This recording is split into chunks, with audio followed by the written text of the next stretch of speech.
Bonsoir à tous, jeudi 5 avril, bienvenue dans le 7-8 journal sur TV 78, tour d'horizon de l'actualité locale. Tout de suite, les titres de cette édition. Deux membres du gouvernement en visite à Saint-Cyr-l'École. Jacques Mézard et Julien Denormandie se sont rendus hier mercredi à la Zac-Renard. Le quartier a été pris en exemple du projet de loi Élan sur le logement. Le texte a été présenté hier en Conseil des ministres. La vie à deux peut parfois se confronter à certains problèmes. Le projet Aime ton couple se donne pour objectif de résoudre ces tracas rencontrés au quotidien. Une initiative portée par une association yvelinoise soutenue notamment par le département. Les détails à suivre. Et puis la rouvert ses portes au public après une pause hivernale. Le parc France Miniature à Elancourt vient de débuter sa saison 2018. À l'occasion de découvrir les plus beaux monuments de France en format réduit, mais aussi quelques nouveautés. Dans ce journal, également des invités. Nous recevrons des membres de l'association Cap Évasion. Elle sensibilise au handicap en utilisant notamment les moyens du sport et des loisirs. Et nous parlerons également de l'événement L'écologie corporelle dans tous ses états. Une journée d'information pour mieux connaître la nature de votre corps. C'est ce samedi à Maurepas. Le gouvernement a donc présenté hier en Conseil des ministres son projet de loi sur le logement, Élan pour évolution du logement, de l'aménagement et du numérique. L'objectif, c'est de répondre notamment à la problématique de l'offre et à la hausse des loyers. Deux membres de l'exécutif qui portent ce projet se sont rendus hier à Saint-Cyr-l'École. Le ministre Jacques Mézard et le secrétaire d'État Julien Denormandie ils se sont rendus au cœur de la Zac-Renard. À terme, dans ce nouveau quartier, 1500 logements seront construits. Reportage de Nicolas Kirillovitz. Saint-Cyr-l'École comme exemple. Quelques heures seulement après la présentation de leur projet de loi sur le logement, Jacques Mézard et Julien Denormandie ont visité un projet de construction emblématique en Île-de-France. Objectif, pédagogie et démonstration. Dans ce nouveau quartier de 25 hectares, près de 4000 habitants s'installeront d'ici 4 ans. Une opération qui est tout à fait exemplaire en ce qui concerne à la fois la mixité sociale, puisqu'on voit qu'il y a des efforts considérables pour à la fois faire du logement social, faire de l'accession sociale à la propriété, de l'accession à la propriété dans un environnement réussi. Pour tenter de créer un choc de l'offre dans les zones tendues comme en Île-de-France, le gouvernement souhaite notamment réduire le nombre de recours abusifs. Aujourd'hui, 30 000 constructions seraient bloquées à cause de ces recours en France. À Saint-Cyr-l'École, le projet de la ZAC Charles Renard a été lancé il y a 10 ans déjà. C'est un projet qui remonte à 2008, même s'il avait été pensé avant. Mais le départ, c'est 2008 et ça ne sera pas terminé avant 2021-2022. Donc vous voyez, 15 ans, 14-15 ans, ça commence à faire beaucoup. Il reste autant à construire et à livrer qu'il a déjà été livré, avec 1500 nouveaux logements au total, beaucoup d'activités économiques, la création de 400 emplois en activités économiques, les commerces et les équipements publics. Le projet de loi Élan du gouvernement sera présenté à l'Assemblée nationale à la fin du mois de mai. Son adoption devrait suivre quelques semaines plus tard, bien avant la fin des travaux à Saint-Cyr-l'École. Et à l'occasion de cette visite à Saint-Cyr-l'École, la députée La République En Marche des Yvelines, Nadia Hay, a interpellé le gouvernement lors d'une séance de questions à l'Assemblée nationale hier mercredi. La parlementaire a interrogé des suites données à la polémique au lycée militaire. Fin mars, nos confrères de Libération révélaient des faits d'harcèlement moral et d'humiliation subis par des élèves féminines en classe préparatoire. Dans l'établissement saint-cyrien, un groupe appelé les Tradis faisait subir un véritable calvaire à leurs victimes. Et face à ces agissements, tolérance zéro, a répondu la ministre des Armées Florence Parly. Les personnes impliquées dans l'affaire seront exclues. Écoutez Florence Parly. J'ai donc pris des sanctions. D'abord, l'exclusion de Saint-Cyr-l'École des élèves impliqués dans ces faits.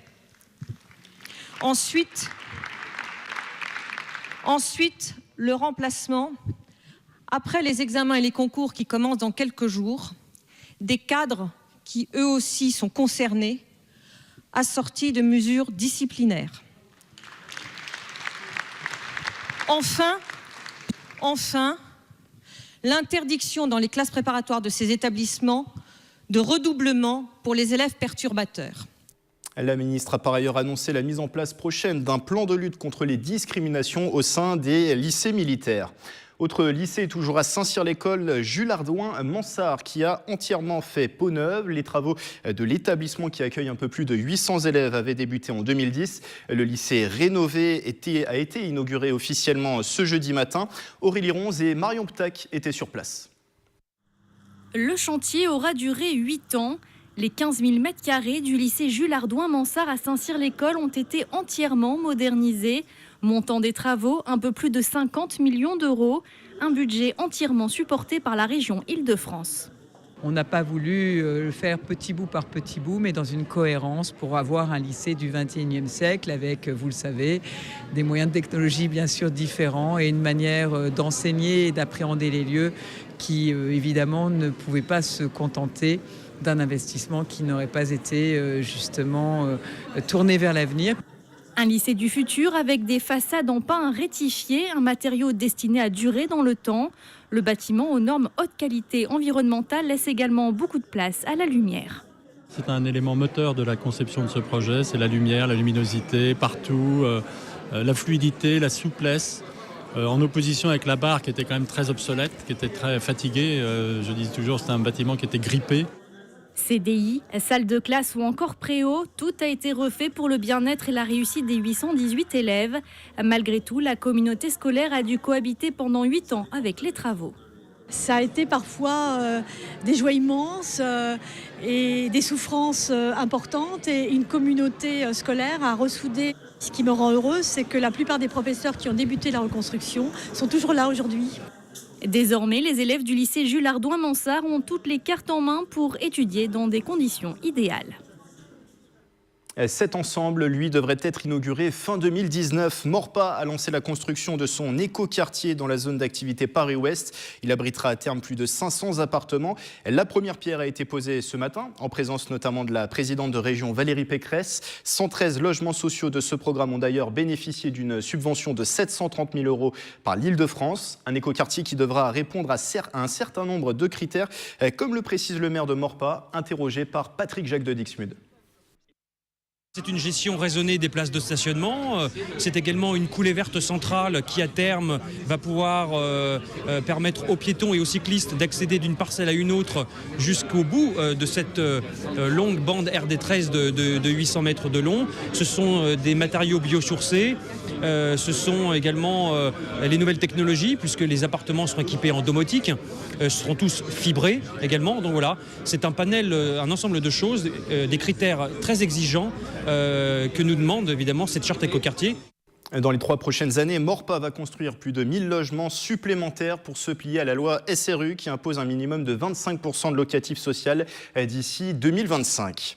À Plaisir, cela fait 1 an que la zone commerciale du Carré des Ébisoires a été inaugurée. Les différentes enseignes présentes, à commencer par la Marnière Primeur, fêtent leur anniversaire ce week-end.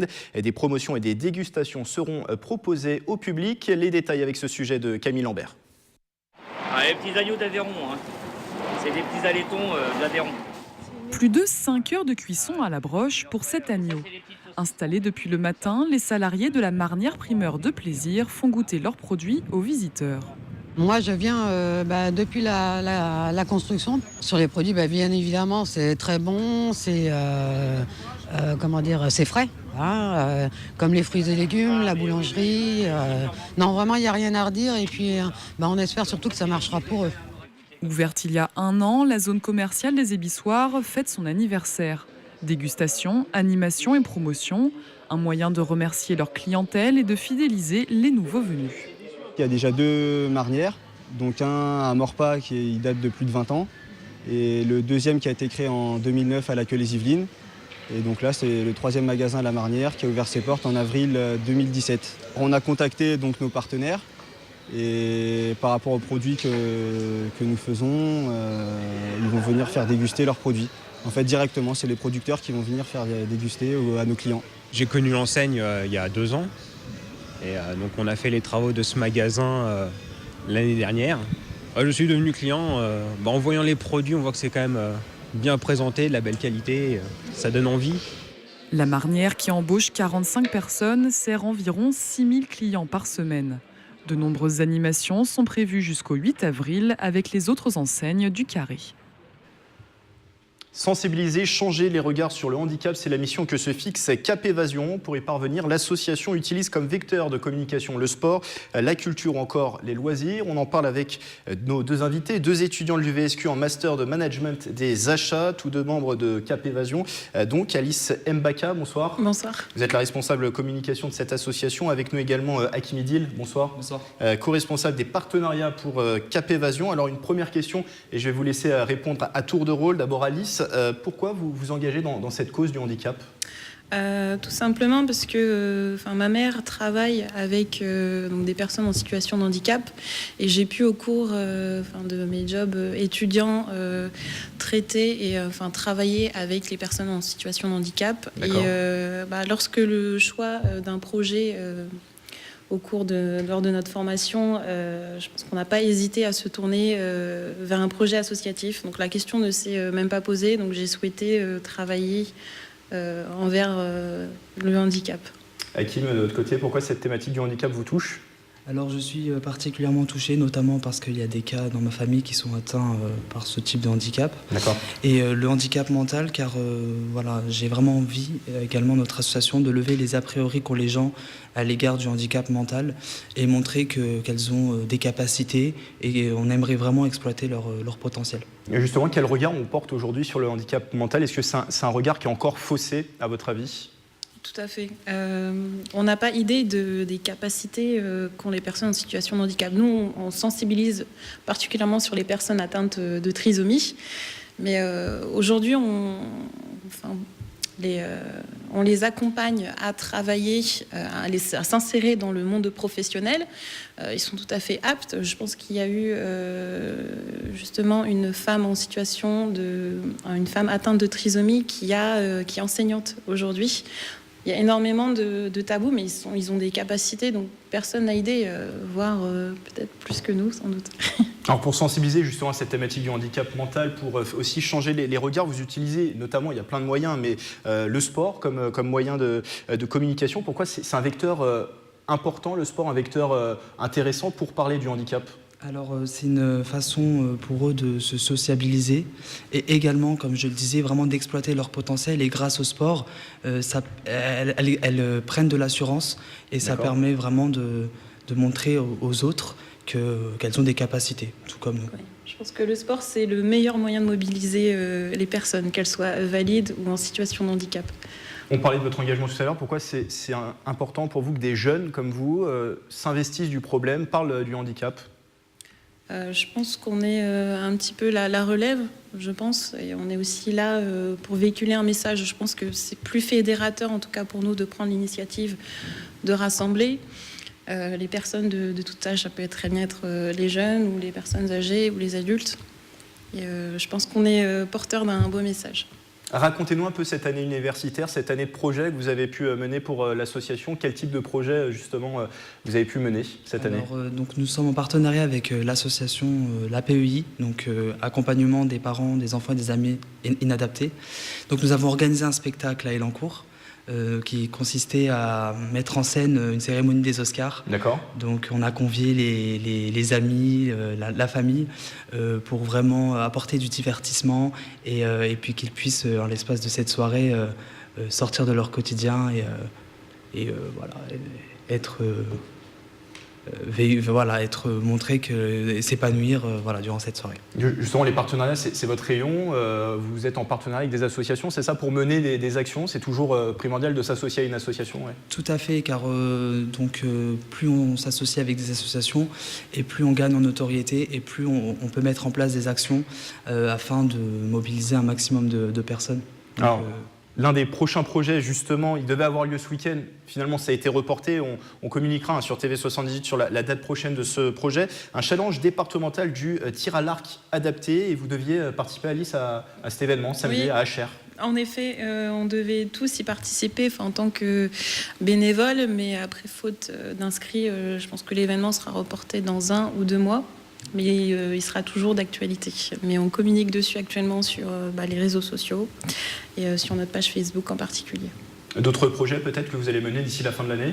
Oui, on aimerait participer aux Olympiades Donc vraiment, ce sera un moyen de rassembler les personnes en situation de handicap et les personnes dites valides afin de passer tous un bon moment. Également, si on peut participer aux Jeux européens qui auront lieu du 16 au 21 juillet.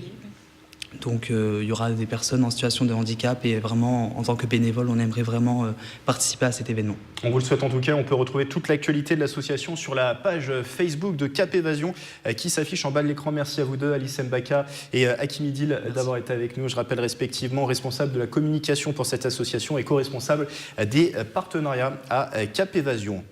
Sensibiliser les couples aux différents problèmes qui peuvent être rencontrés au quotidien. L'association versaillaise Un avenir à deux a lancé son projet nommé Aime ton couple. C'est un projet, une initiative qui est soutenue par le conseil départemental des Yvelines et la caisse d'allocation familiale. Aime ton couple utilise notamment l'humour pour sensibiliser. Un reportage de Mickaël Elmidoro et Nicolas Dandry. Qui va faire la vaisselle, étendre le linge ou passer l'aspirateur? Les questions posées dans cette vidéo dans le cadre du projet Aime ton couple.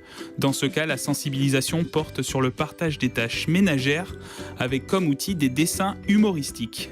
Je vais vraiment juste illustrer une situation qu'elle va me décrire et la faire plus ou moins de manière humoristique. Le but c'est de faire le moins de bulles parce que s'il y a trop de bulles ça se voit pas dans les vidéos ou c'est pas très clair.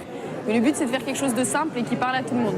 À l'initiative du projet, l'association yvelinoise Un avenir à deux, une vingtaine de personnes participent à sensibiliser au bien-être de la vie en couple à travers différents témoignages. Par exemple, nous avons parlé de la dispute heureuse, comment bien se disputer en couple, parce que les conflits font partie de la vie de couple et c'est pas grave de se disputer, le tout est de savoir comment se disputer. On a traité un thème sur la sexualité, comment parler de notre sexualité en couple. La caisse d'allocation familiale participe au financement du projet. De son côté, le conseil départemental des Yvelines apporte une subvention de 45 000 €. Ça se place complètement dans l'objectif du conseil départemental qui est de travailler sur la prévention la plus précoce possible, notamment sur la question de la protection de l'enfance, mais plus largement de la relation parent-enfant et encore plus de façon précoce sur la relation de parent à parent. Prévenir les séparations et assurer le bien-être des familles, l'association Un avenir à deux espère une fréquentation de 500 visiteurs par jour sur le site internet. Mieux comprendre la nature de son corps, c'est le but de cette journée de conférences et d'ateliers. Son nom, l'écologie corporelle dans tous ses états. C'est ce samedi à la maison de voisinage des Coudray à Maurepas, de 9h à 18h. Pour en parler, deux invités. Julian King, bonsoir. Bonsoir. Vous êtes ostéopathe et professeur de Wu Tao. On aura l'occasion de parler de cette pratique après. Vous organisez donc cette journée d'information avec Pierre-Marie Potier. Bonsoir. Bonsoir. Vous êtes le président de l'association WES 78. Un mot déjà pour commencer de présentation sur cette association. Bien sûr, l'association WES 78 veut dire Wu Tao et art énergétique des Yvelines. Le but, c'est de promouvoir le Wu Tao, bien sûr, en premier lieu, qui est un art corporel dansant et qui va vous permettre de rentrer par une petite porte, il y en a plusieurs, dans le monde de l'énergie, dans le monde de l'écologie corporelle. Cette association a été créée en 2011, elle a 7 ans d'existence. Et nous avons, il y a 3 ans, imaginé avec Julian une journée thématique sur l'écologie corporelle. L'année dernière, nous avons fait une demi-journée qui a été plébiscitée par tous les participants pour qu'elle soit beaucoup plus longue. Donc cette fois-ci, c'est la journée complète avec des ateliers beaucoup plus longs parce que les thèmes abordés passionnent beaucoup de monde et demandent une écoute un peu plus longue. Voilà. Des éléments de définition aussi sur l'écologie corporelle pour donner toutes les clés à nos téléspectateurs. On connaît le thème de l'écologie pour la sensibilisation à la protection de l'environnement, pour l'agriculture aussi. L'écologie du corps, c'est quoi l'écologie du corps ? En fait, on entend beaucoup parler de l'écologie par rapport à la nature, donc à l'extérieur, la nature dans l'agriculture, etc. Mais on ne parle jamais par rapport à nous-mêmes. En fait, notre corps fait partie de cette nature et notre être fait partie de cette nature. Et c'était un philosophe, Bernard Andrieux, qui a commencé à parler de l'écologie corporelle en premier, qui a été plébiscité et repris par les deux fondateurs du Wu Tao, Paul Charois et Emmanuel Rislar, donc deux Français qui ont créé l'art du Wu Tao pour expliquer notre but dans le Wu Tao. Donc c'est une connexion à soi-même au travers de toute forme d'écoute de notre corps, soit dans le yoga ou le tai chi, le qigong, etc. Mais pourquoi justement c'est important d'être à l'écoute de son corps par rapport à l'écologie. D'accord. Donc en fait, par rapport à cette idée d'écologie, si on n'est pas en connexion avec soi-même, ce que nous pensons, c'est que c'est beaucoup plus difficile à comprendre pourquoi c'est important d'avoir cette écologie vers l'extérieur, donc dans la nature, et aussi toutes les actions menées dans plein de différents domaines de l'écologie de la nature. Alors on en parlait justement, l'écologie corporelle, on la retrouve dans certaines pratiques, le Wu Tao. Qu'est-ce que le Wu Tao ? Alors le Wu Tao, par exemple, c'est un art corporel, on dit un art corporel, voisin de Tai Chi, Qigong, Yoga et ces autres disciplines dites internes, qui permet à la personne de ressentir ce qui se passe à l'intérieur de leur corps plutôt que de faire uniquement des choses par rapport à des gestes extérieurs. Donc, la première chose à faire, c'est de se mettre en connexion et à se connecter à ce qui se passe à l'intérieur de son corps. D'accord. Donc après ça, il y a 5 principes dans le Wu Tao qui sont l'ondulation de la colonne vertébrale, donc de ressentir cette ondulation, les mouvements spiralés dont on a besoin, qui sont partout dans le corps. C'est notamment parce que en étant ostéopathe, je vois ça partout. Il y a des spirales partout dans le corps. Et donc, c'est de remettre en mouvement à nouveau le corps dans ces spirales naturelles. Et il y a l'idée aussi du sentiment du geste. Donc, quand on fait un geste, qu'est-ce que ça fait dans notre corps ? Qu'est-ce que ça anime dans notre corps ?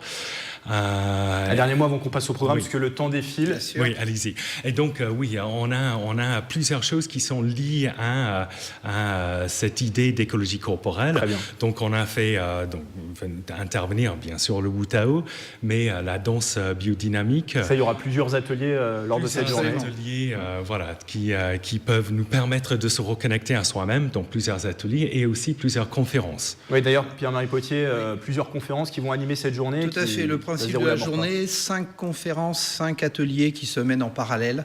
Ça commence à 9h le matin, ça se termine à 18h le soir. C'est des séquences de 1h30. Très bien. On nous laisse quand même 1h30 de pause pour pouvoir récupérer. Animé par des spécialistes Animé par des psychothérapeutes, animé par des ostéopathes, animé par des professeurs d'éducation physique qui sont aussi professeurs de Wu Tao, de Qigong et autres.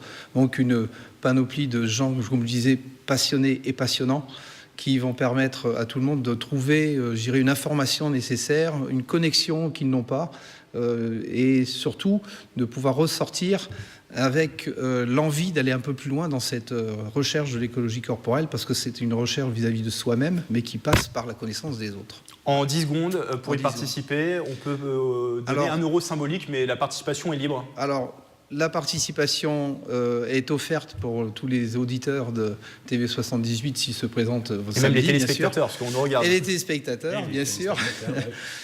Sinon, vous pouvez vous inscrire et faire un don, effectivement. Le don minimal est de 1 euro sur le site we78.com. Qui s'affiche actuellement. Voilà, sur lequel vous aurez tout les ateliers, la description des ateliers, la description des personnes qui interviennent pendant cette journée-là. Merci à vous deux, Julienne King, Pierre-Marie Potier, d'avoir été avec nous. Et vous pouvez retrouver toutes les informations sur cette journée de l'écologie corporelle à Maurepas sur le site internet qui s'affiche en bas de l'écran. Direction Elancourt. Après quelques mois de fermeture, le parc France Miniature a rouvert ses portes samedi dernier. Le public venu en famille a pu découvrir ou redécouvrir les plus beaux monuments de France en taille réduite. Et en plus des attractions et des animations, une chasse aux œufs était organisée. Week-end de Pâques oblige. Retour sur cet événement, Nicolas Dandry et Aurélie Ronce. Admirer la Tour Eiffel, la cité de Carcassonne ou encore le château de Chambord en quelques heures seulement, c'est de nouveau possible chez France Miniature. Les 117 monuments répartis sur le parc situé à Elancourt se sont tous refaits une beauté durant l'hiver. Il faut refaire les peintures, refaire toutes les scénographies, et puis on a 5 hectares de terrain sur France Miniature, donc c'est un parc paysager, donc il y a un gros travail pendant la période de l'hiver. En plus des monuments, des expériences interactives et des attractions, quelques nouveautés pour cette saison. Un livret-jeu pour le jeune public, mais aussi la voix de Stéphane Bern qui résonnera dans le parc, un choix qui s'est imposé de lui-même. Il cherche à travers ses émissions à vulgariser le patrimoine français et c'est exactement aussi la vocation de France Miniature. Donc on va retrouver des commentaires sur Albi, sur le Beffroi, l'hôtel de ville de Douai, on va retrouver sur Versailles évidemment. Tous les grands monuments que nos visiteurs attendent en fait sont sonorisés maintenant avec ces QR codes et ce guide de luxe. Un voyage insolite aux quatre coins de France qui séduit aussi bien les grands que les petits. Voir tout ce qu'on peut faire en France qu'on ne sait pas forcément comme ça, on n'a pas forcément idée et là ça donne aussi des idées de voyage ou de se balader en France, c'est vrai que ça c'est sympa. On peut voir chaque architecture avec tous les détails comme si c'était la vraie. Une réouverture qui est tombée cette année pendant les fêtes de Pâques. Allez, juste derrière toi. Allez, vas-y. À cette occasion, une chasse aux œufs était organisée. J'ai 1, 2, 3, 4, 5 petits œufs, 6. Rien de mieux qu'une note chocolatée pour lancer cette nouvelle saison. Un mot de sport avant de refermer ce journal. La dernière étape du Tour de France sera résolument yvelinoise le 29 juillet prochain. D'après nos confrères du Parisien, le tracé entre Houille et les Champs-Élysées devrait passer par une quinzaine de villes du département. Feucherolles, Chavenay et Villepreux notamment pour une boucle de 40 km sur le territoire. Arrivé à Paris après un total de 116 km de course pour cette ultime étape. C'est la fin de ce 7-8 journal. Merci de l'avoir suivi. Excellente soirée à tous sur TV 78.